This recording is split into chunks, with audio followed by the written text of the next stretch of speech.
This episode is sponsored by all the generous people that are on the Patreon feed for the Life Shift podcast. Thank you so much for supporting the production of the show. As you may or may not know, I do everything myself so far. And so this contribution to the production costs and software costs and hardware costs and all those things are so helpful. So thank you so much for your support. If you are interested in directly supporting the Life Shift podcast, you can head to patreon.com/the Life Shift podcast. And there you can learn more about how to support the show. So thank you so much. And here is this week's episode.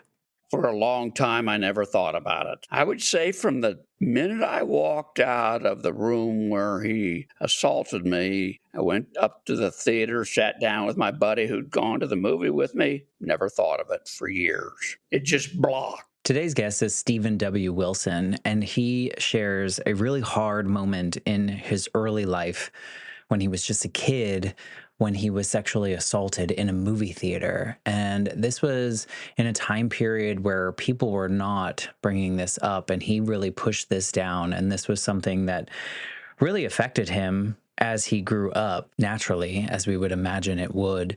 And so he shares these pivotal moments that really defined his journey after that, including ones that manifested and showed his battle with bipolar disorder and depression, and the things that he did because of those things, and how he found a way to navigate life with that and using medication. And now he is a beacon of hope for others that are battling mental illness. He has written a book. He works with other groups of people and talks through mental illness concerns and really just helping others through these support groups, showing his strength and his compassion and how he can use his story. That's not just about overcoming adversity, but about the courage to share his truth and inspire and uplift others. So I know there's a lot of hard topics within this conversation, but I hope that you will take some inspiration or some little nugget of how you can support others that may be battling mental illness with you after listening to Stephen's story today. So without further ado, here is my conversation with Stephen W. Wilson. I'm Matt Gilhooly, and this is The Life Shift, candid conversations about the pivotal moments that have changed lives forever.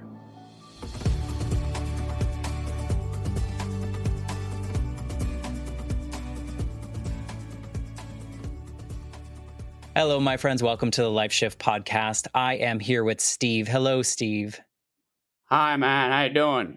Pretty good. Well, thank you for wanting to be a part of the Life Shift podcast. This has been a journey that I never knew that I needed and I never expected. But for anyone listening that's brand new to the Life Shift podcast, this show really stems from my own personal experience. When I was 8, my mom was killed in a motorcycle accident. And at that moment in time, my parents were divorced, lived states apart, and I lived mostly with my mom. And at that moment, everything in my life changed from what it was to something that no one could have expected, kind of like a blank slate. And growing up, I just was like, do other people have these singular moments in their lives in which everything kind of changes? Turns out people have lots of them, but that one was very significant to me. So I've had the fortune of talking to over 150 people now about these line in the sand type moments in which one day to the next, everything kind of changes. So I just am so thankful that so many strangers like yourself, Steve, are willing to have this conversation,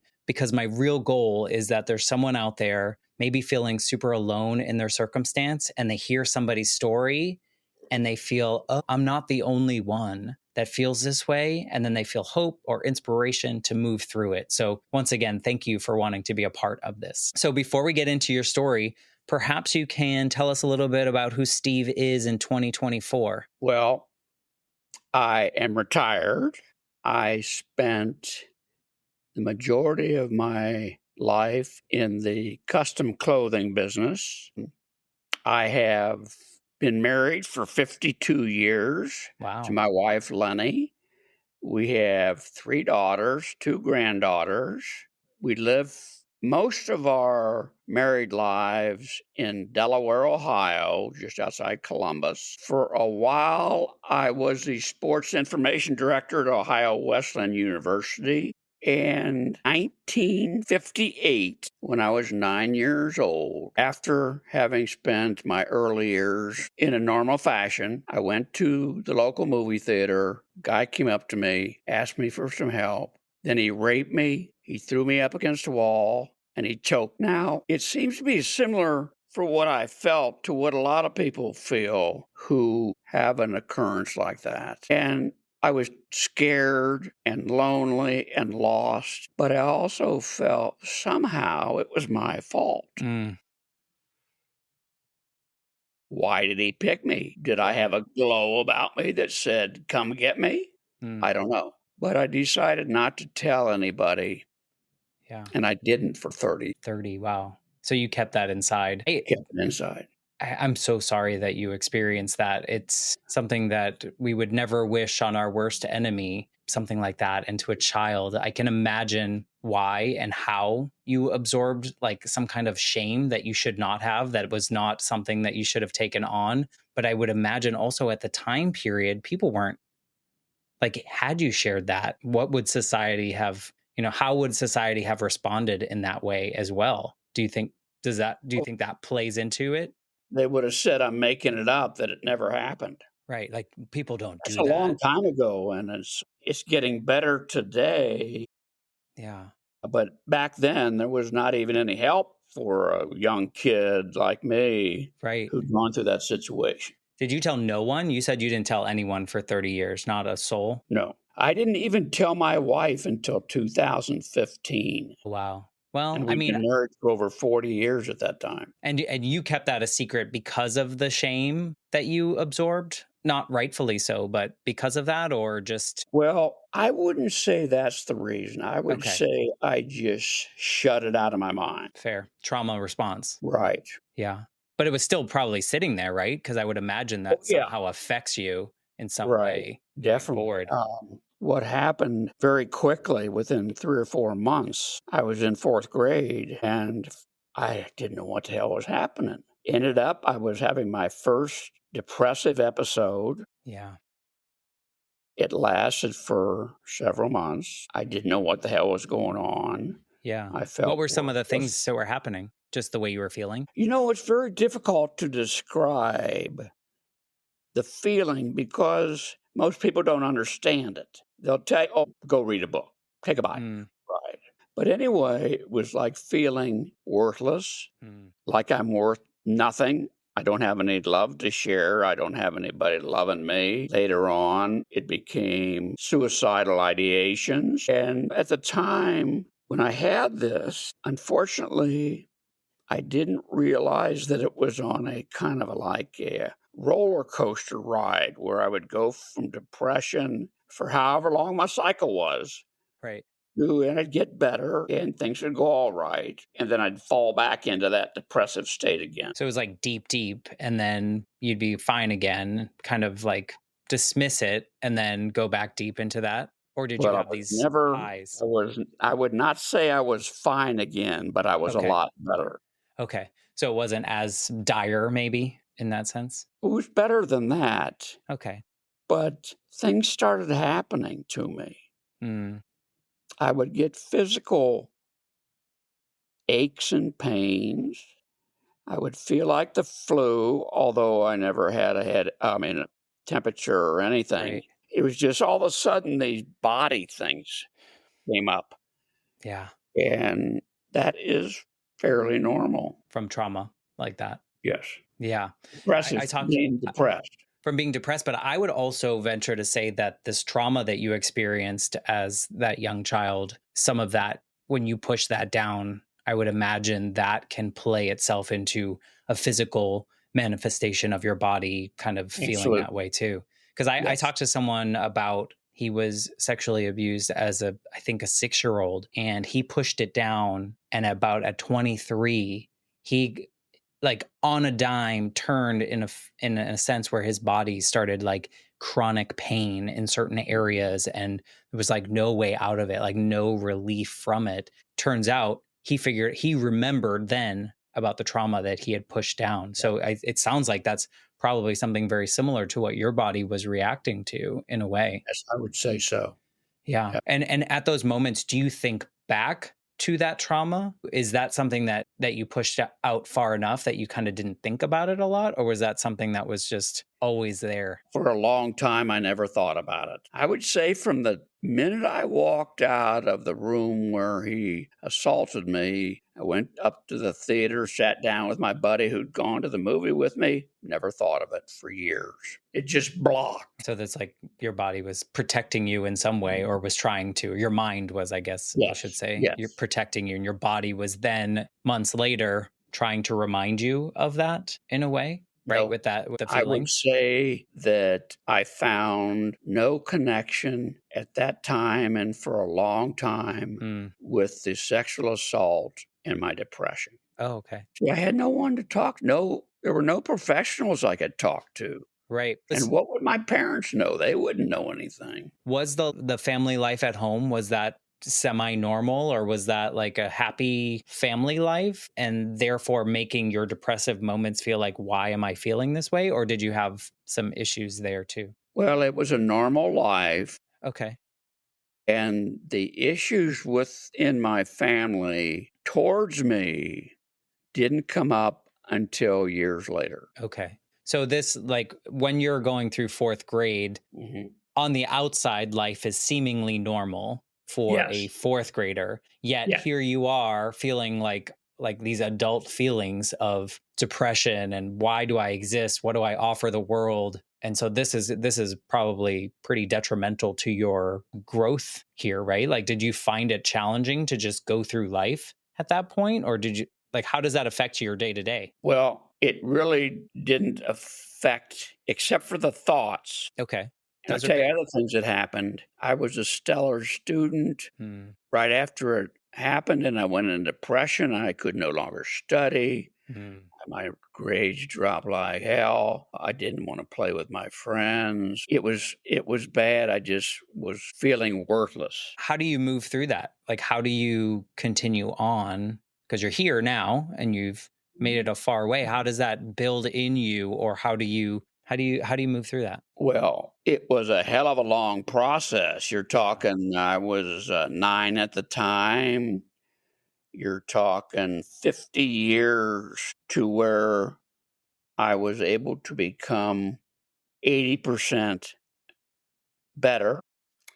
It was a strange period for me between 7th grade and college. That's when the depression really took over me. It came in waves, so I might even have a year that was good, Oh, wow. or Okay. I might have 2 months, but things changed for a while. I was gone back to a top student, and then basically somewhere along ninth grade, the depression got hold of me, and it was really bad. Hmm. I had to cheat to be able to pass my, schoolwork. Now, I want to tell you how you can understand how bad this was. After my 8th grade year, I was 8th scholastically in the class out of 210. Hmm. By the time I was out, I was somewhere between 180 and 200. Oh, wow. So you can see that I no longer had the ability to do anything requiring work and school or anything else. And so, as I said, I began cheating. That's how I got through. And then I went to college and I was better. Well, I'll tell you why, because I was away from home Hmm. and it was new and exciting and it was in Florida. So I felt pretty good. Yeah. Was a And chance to I start anew, graduated. maybe? A chance to start anew, like a new you could be someone new. And then when I graduated from college, that's when the deep, deep, horrible depression, Mm. when I was suicidal, came into being. And I finally found a psychiatrist. He diagnosed me as clinically depressed. And for 8 years, they threw medications at me. And I also spent 3 weeks in a mental hospital because I tried to kill my father. Was this because of a triggered moment, or was it you were Well, just so deep no, into a cycle? I told you that family things started coming up later, And it became very clear to me that my father basically didn't care much for me. Mm. And one night we were at a barbecue and he really pissed me off. So I picked up a knife and was going to stab him. And then luckily my mind told me, and I went Mm. into the mental hospital then. Oh, wow. So, did other people was that your own doing of going into that mental hospital because you knew, or did other people kind of No, I force did that it on you? myself. Good on you. I mean, that's big Luckily. because yeah, luckily, but also, like, that takes a strength that when you're in a moment like that, that a lot of people don't have. So, I mean, I hope you commend yourself for making that decision because that Absolutely. is huge because I would venture to say that a lot of people don't or are unable to be that strong for themselves. Did that help? That little stay there help? Like reset anything or did you Yes, still it did. The okay. suicidal ideations were gone after that Really? Why do you and suppose never that? came back. I've never had a suicidal thought since then, and that was 1971, Wow. And how long were you there? 3 weeks. 3 weeks. And was this do you think it was like a nice little reset or was it some medication or was it some programs that they did or just getting away? Well, it was all of the above. I was never Okay. on any medication until I went into the hospital, Got it. and I for the first time in quite a while, I felt safe, Hmm. held for myself, and after that, after I got out of the hospital and I was still told I was clinically depressed, none of the other medications that they had at that time for depression worked. They'd make me sick. It was horrible. So one day, 6 years later, my psychiatrist came in and said, I made a mistake on your diagnosis. You're Oh, bipolar. I wow. said, what the hell's bipolar? Never heard of it. Right. When is this? The 70s, you say? 70s, Okay. 78. Okay. Yeah, so people probably weren't talking about that. It was probably more in books than anything else, right? Yeah, I never heard of it. Yeah. So he explained it to me. And basically what it is there's two type of bipolar disorder. One is called bipolar 1, and it manifests itself in deep depression and then zooms up to out of control mania. That's when you see people just spend all their money, they ruin their lives, they get in terrible debt, and then they come crashing down. They've lost their family, they've lost their friends, they've lost everything they had. That was not or is not what I have. I have bipolar 2, which is deep, deep depression, which Mhm. goes in waves. And when I get out of the depression, I will be pretty well in control. But many times it goes into what's called hypomania, which is a mania that's in between depression and Mhm. all out mania. To Okay. describe what has happened in my life when I was in a hypomanic state, I took my wife a few years ago to buy a car for her. I already had a car, just bought it a year ago. Nothing wrong with it. So when she bought her car, I looked over and I said, I'll take that one too. Mm, Now, that's not full blown mania, but why would I do that? Because I was in hypomania. interesting. Is it helpful to know like, is it helpful to know that like, are you aware when you're in a state? Or is it s okay, so you're not Now, fully oh, I am now okay. because I got trauma therapy a few years ago and I look back on my life and we went through everything and saw what was going on. And so I understand it a whole hell of a lot better now. Okay. So, like, when you're going through your waves, you're able to self identify, okay, I'm in this Right. state right now. Here's how I, as an individual, Steve, can process this particular moment in life. Is that kind of how life unfolds Yes. now? Going on about what happened when I was diagnosed bipolar, they switched medications and put me on lithium. And when they put me on lithium, I got 50% better overnight, practically. Wow. And I was able to resume my life. I screwed up everything even after that. I couldn't keep a job, made a lot of mistakes, did a whole bunch of stuff that was bad. But I wasn't in a very bad depression at the time. I was pretty much in control, but my mind had racing thoughts. I couldn't Mm, shut my mind down. So as I said, I couldn't keep a job, and the only way I was able to support myself was because my family owned a good-sized clothing business, and I went into the business with them. And the big reason I did that was because I felt safe. Right. I was offered a job. I'd been a sports information director at Ohio Wesleyan University, and after my first year, I was only there for filling in for a year, and after that, they came to me and said, "I want you to go we'd like you to go to Ohio University in their sports management program and come back to us and take over the whole thing." Hmm. Great job, great opportunity, couldn't do it, scared, Yeah. unfamiliar. I would have failed miserably. So that ruined what at the time would have been a tremendous thing I always wanted to do. And was that before or after the diagnosis of bipolar? That was before. Before. Okay. Do you think that you would have made different decisions had you already had that diagnosis by then? If I'd been on lithium, I would have.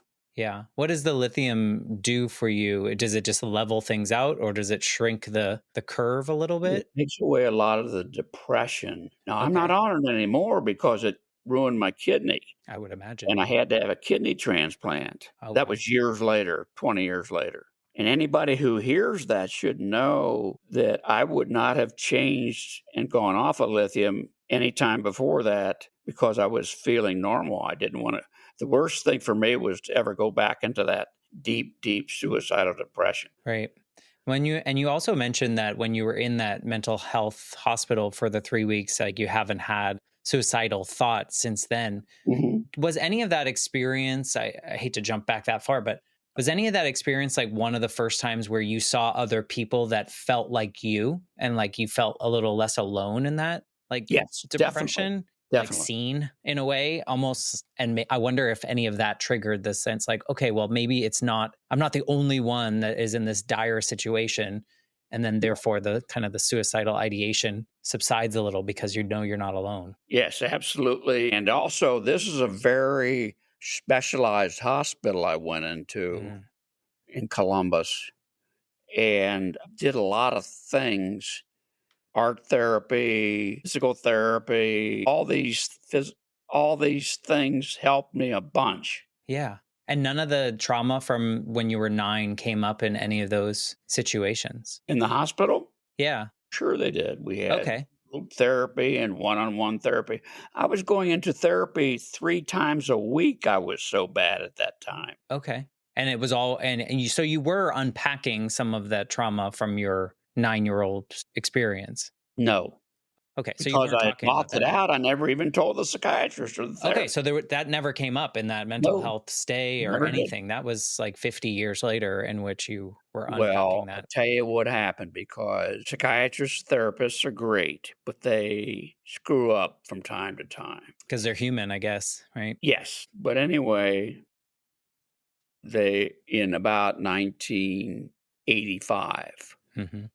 I'd been with a psychiatrist for 15, 16 years, thought a lot of him, had never told him about what happened to me. So I went into this session and I decided to tell him. He ignored it, wouldn't talk about it. Now, he was a lot older than me. Maybe his upbringing said a man or a kid won't get raped or Yeah. whatever, but he just glossed over it. And that set me back another 15 Yeah. years. It's like I can't bring this up because Yeah, I guess no one really does care. He was kind of like proving the point right. that you hoped he wouldn't, So, like as a 9-year-old, you probably felt that that's why you didn't bring it up then. I mean, I know you push it down, but like a sense of like, I'm not going to say anything because no one's going to believe me and people are going to push it away and dismiss it. And here you go, being open and bold to someone that should listen and acknowledge and help. And he also does what you expected everyone to do so many years prior. yeah, I'm sorry that that happened to you. It's a shame. yeah, he really screwed up badly then. And Yeah. we never brought it up again, and he never And you kept seeing broached the him subject at all. and you kept seeing him after that. Okay. He died 2 or 3 years later, but I did keep seeing him. Yeah. Well, yeah. It's interesting because I don't know if you've experienced this too in your therapy journey as well. Like it took me It took me about 20 years to grieve the loss of my mother in a Mhm. way that I feel properly. And when I was ready to do so, reaching out to therapists because of depression, anxiety, all the things that I'm sure because I pushed things down kind of just manifested in me. But it took me like 5 or 6 people, to go through like try out this therapist Yes, for a couple months, doesn't feel right, dismisses things that I think they shouldn't, not as drastic as what you had. But it did. It took me like 6 people to get through. And like, I could absolutely. imagine there's tons of people out there that just quit after the first one, Yes, and that absolutely. sucks. And I want to tell you now, I think that this is a great segue into the fact that since 2015, I have been facilitating 3 mental health support groups in the Phoenix area. And it has really opened up my eyes to what all of these people go through. Hmm. I had overall very good therapy. There are so many people out there because of the way, well, most of my people, I would say, are on disability The people you work with now. in my group Okay. because they have no other way to get therapy. The insurance companies have do everything they can to shut down mental health claims. So, and if they can't shut them down, they make the professional psychiatrists and therapists charge so much that 50% of the people who are mentally ill, and by the way, I want to throw out a figure now, 60 million people in the United States have a mental illness. That's 20%. So, and the statistics also say that out of those 60 million, 30 million get no treatment, or Oh, I believe that. they can only get treatment through disability, and disability offers them clinics that are completely overrun with sufferers and is a terrible solution. And then disability, which is now just out of sorts, Hmm. they pay people, and this doesn't just have to be mental illness, it can be a lot of other reasons people go on disability. Right. The top amount you can make is about $20,000 a year. If one of these people wants to supplement their income and they go out and get a job, say they get a part-time job making $15,000 a year. Hmm. Well, what does disability do? They come in and say, well, you're making over that 20,000, so you don't get disability anymore. So they cut them off. And now a guy who was getting 20,000 from disability is only making 15,000. Hmm. So in my estimation, it is a real joke. Yeah. And I know this because people consistently talk about it in my groups. Yeah. And you Uh, started these groups because of your experiences. Yes. yes. And also, in about the year 1995, I was doing pretty damn well. Yeah. And I started speaking to high school psychology classes in and around Ohio. And you know that statistic I gave you that it was 20% were mentally ill? Well, that includes students, young adults. They're Yeah. also 20% mentally mental problems. So I began talking to high school classes, and what I found was that the schools have no good programs for helping these people. They don't understand what these kids are going through. The kids are under and a tremendous amount of pressure if they're good students and good athletes. Their parents and everybody else are pushing them to be Mhm. better, better, better. So I would hold, after my talks, I would hold a special session where anybody who wanted to come up and talk to me, I would be glad to hear their story. Yeah. This one girl one time came up to me and said, I am number one student. She was a senior. I am one of the best athletes in the school, and I am so much under so much pressure from my parents, from my coaches, from my teachers that I want to kill myself. Mm. Right after that, another girl came up. Was different. She was in the middle scholastically. I don't even know if she was an athlete at all, but she said, I have no friends. Nobody likes me. I feel terrible. I want to kill myself. Mm. Nothing I could do other than to tell them where to get help. Yeah. But the schools don't do anything about it or they do very little. Now, that was 20, 25 years ago. Today, it is better, but not great. Yeah. Well, something about that, I feel like that example is the power of story and the power of permission. Like you came in, told your story, probably were more vulnerable than some of the people that they've ever heard from before.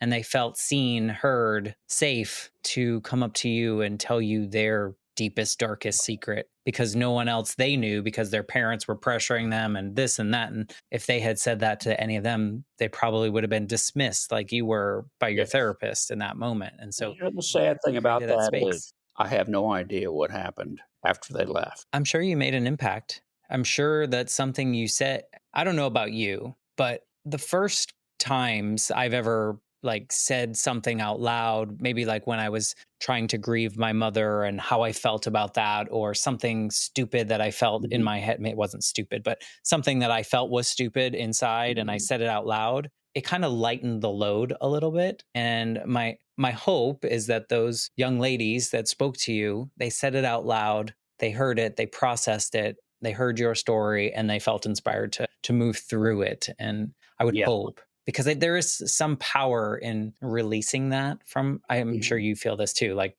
letting some steam out of the valve. Like Yes. all that stuff bottled up for me is much scarier in my head than it is when I say it out loud or when I put it on paper or something along those lines. Well, So let's I hope. turn the table and go to the flip side of when nothing works for these people.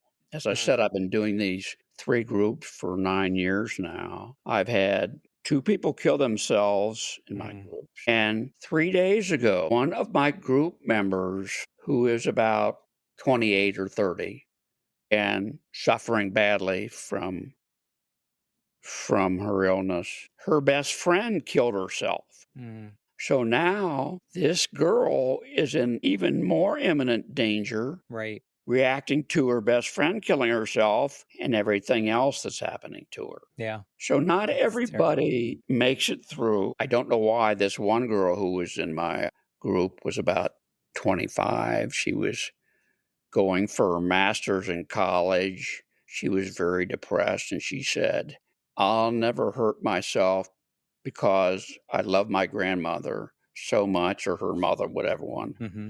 And I won't do anything because I'm taking care of her. The next week, she killed herself. Mm, So yeah.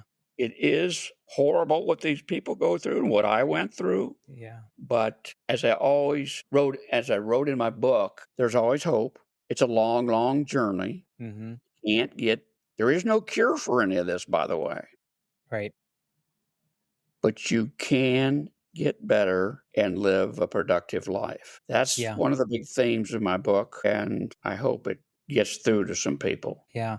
Do you feel that it's what do you think it is? What do you think that the trick is? Cuz is it being heard? Is it tools? Is it a little bit of everything? Is it understanding? Is it medicine? What do you think that the key is, or is the key different for everyone? Well, the key is different for everyone. Medication only works in 50% of the patients. Believe that. So there are things you can do, and I just gave a talk on this to my groups the other night. There are therapies that people can do. If medication is working, they can supplement it with these therapies. If medication is not available, these therapies also help very well. Can Yeah. help. One is EMDR, which is eye movement. It's got a long Yeah. name. I've talked There's to a few people about EMDR and they found that worked for their trauma. Yes, there's cognitive behavioral therapy and there's dialectical behavioral therapy. All of these tools are under the guidance of a therapist, but they can do a good job on keeping somebody in control and not as bad if they didn't have them. Yeah. Problem, people who are in the not able to be helped therapy because they don't have enough money or insurance, where are they going to hear about these things? Right. And they don't. Right. So we talk about them a lot in my groups, and they can really work well. There's ketamine treatments and psychedelics that can help. However, Talk to people about that too. yeah, talk about the government allowing big pharma to Right. step in and ruin the great therapy. I won't say great, the good therapy for some mentally ill people, Mhm. ketamine, which was covered by insurance. The government has said that it's not food and drug FDA approved. So the insurance companies have decided not to cover ketamine, Right. and ketamine costs about $15,000 a year or more. So that's our government for you. They bow out to whatever big pharma wants. There's also the complexity of where, earlier when I was like, good on you for putting yourself in that mental health hospital or that setting, because I think there's also something where it takes a lot for someone that is in the throes of hardship to seek out a solution, to seek out. It's a lot of work, it's a lot of energy, and it's a lot of expenditure just physically to admit, to walk through, to ask for help, to try things that don't seemingly work and then Mhm. try something else. So, I mean, I feel like that's another barrier too, because like that's hard to ask for help. Well, I mean, you my can say I'm wrong, but I think it is. you're exactly right. Okay. My groups, we talk about this quite a bit. And in the 50% of people who are not, no, that's not right. I would say in all of people who are, most all of the people who are mentally ill, when it comes to going to a therapist, it's a tough thing to do. Hmm. So people put it off or don't do it. So their own worst enemy. Then when they do go to a therapist, and they're helped out and maybe put on medication. Well, the guy with the mental problem will take the pill. If it doesn't work right away, and it usually takes a month or so to get working, if it doesn't work in that first few days, they won't take it anymore. They'll never find out if it helped. Then there's the other people who won't take medication for whatever reason. And I've had a lot of those people. Hmm. And then there are the people who just won't seek help. They have this stigma against therapists and they think, oh, they're just boogeymen. They can't help me. Yeah. So they stay away from them. Yeah. A lot of times it's the patient's fault that they don't get help. I think that's true.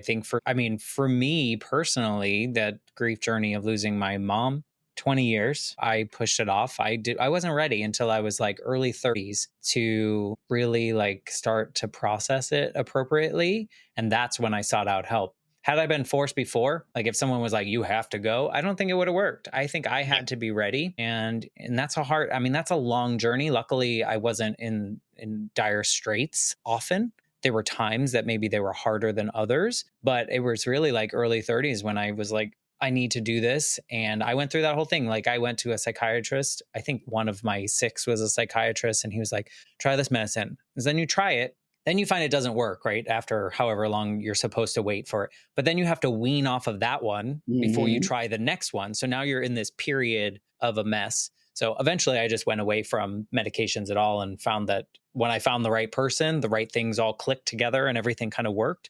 But it's a journey. And if you're already depressed or exhausted or all those things, it's like doubly hard to kind of go through that process. So I get it. I get why people battle it. It's not easy. It's That not easy. is very true. I will say one thing about you giving up the medications because first one or two didn't work. When I was stricken with my worst time, Hmm. there were only 3 or 4 medications to help clinical depression and bipolar. Luckily, lithium worked for me. Hmm. Today, it's been shown that most people have to try many medications till they find the one that works. And the best result comes from a cocktail of Yep. medications. 3, 4, 5. I'm on 4.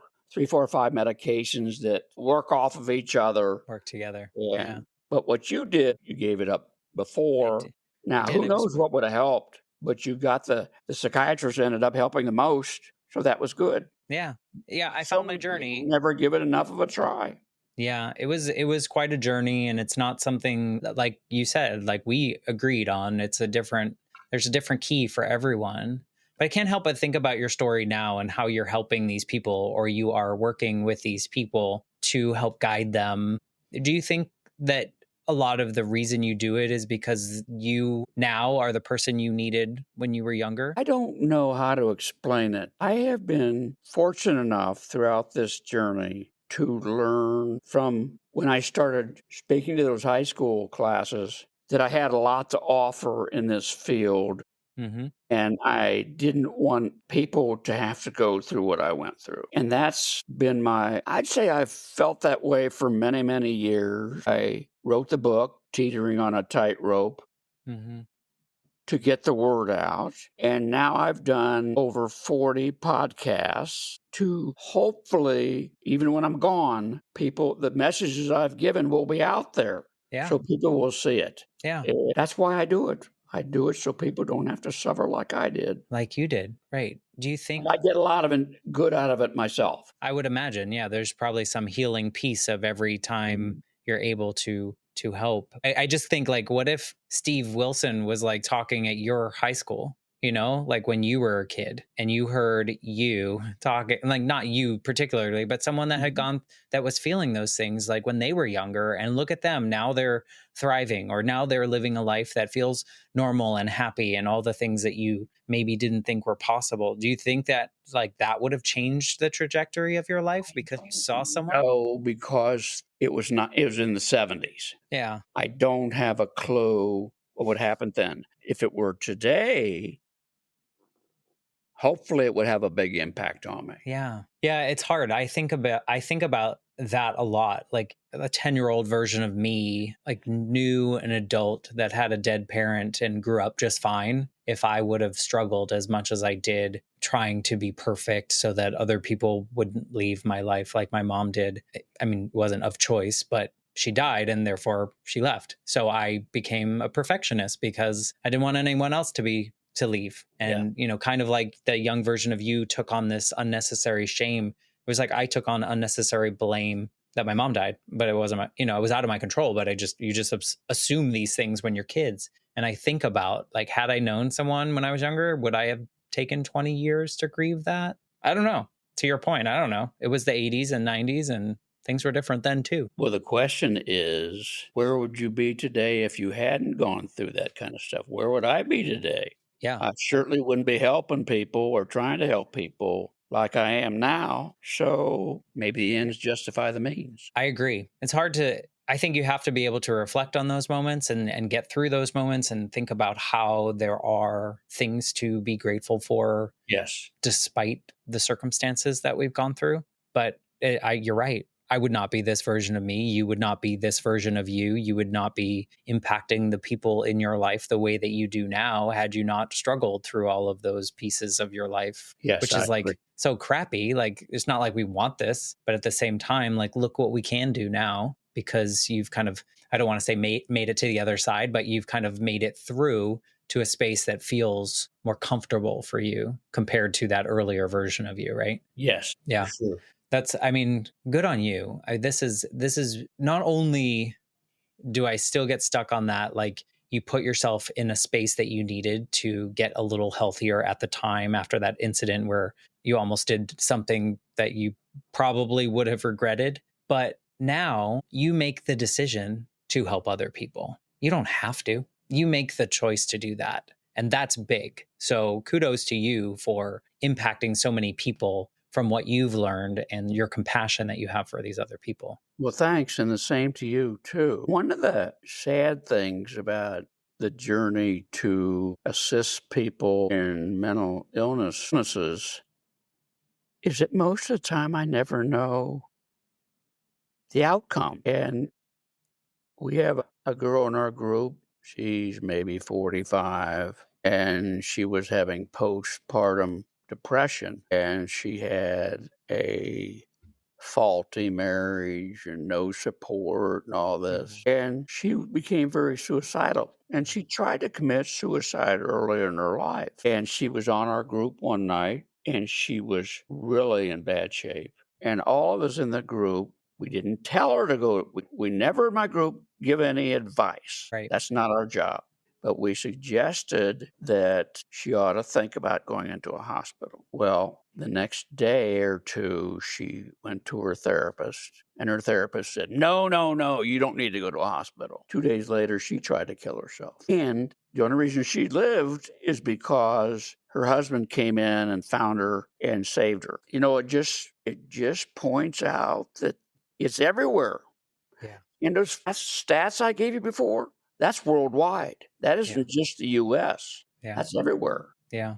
It's really, it is a epidemic. It's rough, but you're doing what you can in the space Yep, that you are, and you're doing what you know how to do, what you probably needed more of in your life as you were going through your battles, and now you can do it for other people. I think it's commendable, and sometimes it's all we can do is what yes. we can do. We can't Mhm. change the world, but maybe in the little space that we're in, we can change some lives through that. So I definitely think you're That's doing right. that. I like to kind of ask this question, and I know it's not possible, but if this version of you could talk to that fourth grader that was starting to feel very off and very different, is there anything that you would want to tell that younger version of Steve about this journey he was about to go on? Well, the best thing I could give me when I got assaulted was my Mhm. support. Too few people in the world are there to support mental illness. Many people believe it's a sham. Many people want to tell you, oh, there's nothing wrong with you, go for a run, something Right. like that. The parents do it, the siblings do it, friends do it. What they should be doing is saying, "Oh, God, I don't know what to do, but I'm here for you in any way you need me." But so many families don't know what to do, or they don't believe it, or they don't care. Yeah. So the big factor I think I could bring myself at that time was my support. Yeah. A hug. I'm here if you need anything. I'm not Yeah, telling you to do anything, but I will listen and I will be here. I think it's probably what I would say to the younger version of myself as well, is that like I felt like I couldn't tell anyone I was sad because everyone didn't want me to be sad, so I needed to be happy. So I think I would say the same to my younger self. Well, thank you for sharing your story. I know it's really not the easiest to share sometimes, but if people want to like check out your book or connect with you, like what's the best way to find you and get in your world? well, the title of my book is Teetering on a Tightrope: My Bipolar Journey. Mhm. It is on Amazon, Barnes& and Noble, and other places. I don't remember them all. I'll put a link in the show notes for you. It's like 12 or $13. It's 160 pages long. It's a quick, easy read. If you want to look at my website, the website is author Steve W. Wilson at gmail.com. Or is it Okay. dot? One of those two. Well, that would be your email address, the Gmail part. Yeah, so it's .com because it's a Okay. it's Perfect. a Website. website. Awesome.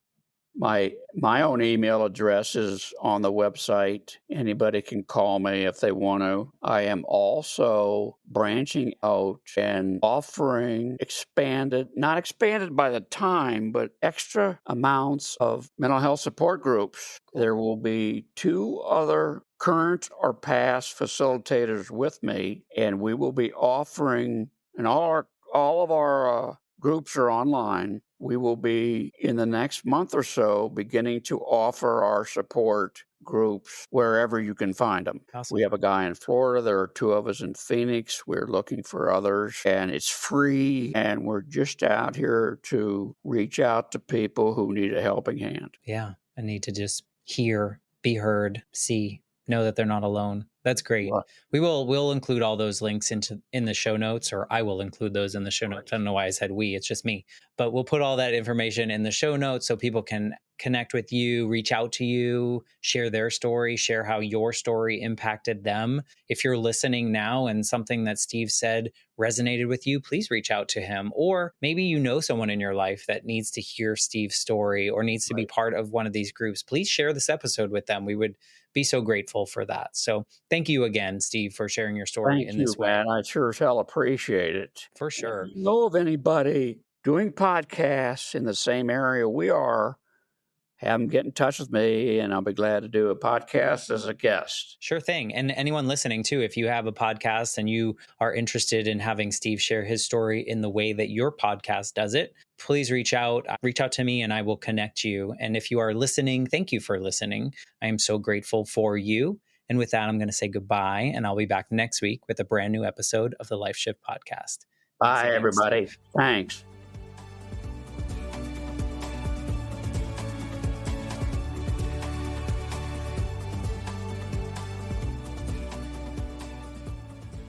For more information, please visit www.thelifeshiftpodcast.com.